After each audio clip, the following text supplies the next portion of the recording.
Bonjour, donc je suis Bénédicte Delnest, je suis la directrice du CARIF OREF de Bourgogne-Franche-Comté, qui s'appelle Amphore Bourgogne-Franche-Comté.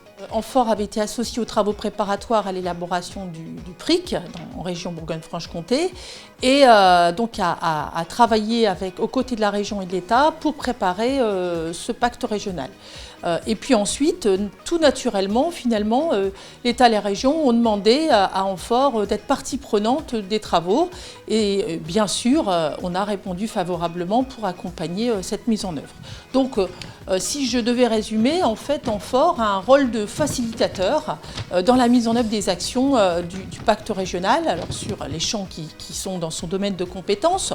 Donc, notre premier rôle, c'est tout d'abord dans la diffusion d'informations auprès des professionnels de l'emploi, de la formation, de l'orientation, avec bien évidemment une diffusion d'informations au travers d'une newsletter. Donc on a mis en place une newsletter dédiée qui sort trimestriellement. Et cette newsletter est diffusée à l'ensemble des acteurs qui s'abonnent à cette lettre. Et puis on met bien évidemment un certain nombre de dossiers, de documents, de vidéos sur notre site pour tous les acteurs qui veulent s'informer sur l'état d'avancement du pacte régional. En parallèle, on a un autre rôle de facilitateur sur tout ce qui est connaissance et communication auprès du grand public. Alors, par exemple, Amphore porte une plateforme téléphonique pour répondre au grand public sur toutes les questions orientation-formation.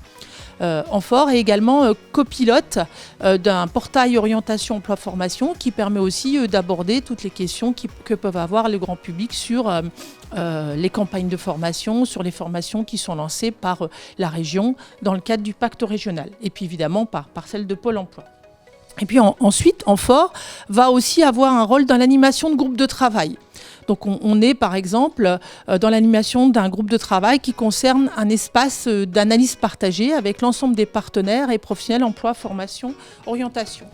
Et puis évidemment, on va être aussi dans l'appui au montage et au fonctionnement de communautés d'acteurs. Et donc là récemment, il y a eu en mois de septembre un lancement d'une communauté des acteurs des organismes de formation pour justement qu'ils puissent débattre, discuter, échanger et finalement assurer aussi leur mutation et leur transformation et qu'on puisse finalement les aider à faire cette mutation avec de l'outillage, avec des lieux d'échange, avec des actions de professionnalisation qui répondent à leurs besoins. On est vraiment un outil pour eux d'accompagnement, d'aide et de soutien. Et puis enfin, on contribue à d'autres types de travaux, notamment des travaux d'études et d'analyse sur les publics invisibles. L'objectif derrière, c'est de pouvoir faciliter le sourcing et puis donc de répondre justement aux questions des publics les moins qualifiés et aux problématiques qu'ils peuvent rencontrer pour les aider finalement à retourner dans le monde professionnel et à se repositionner dans ce cadre-là.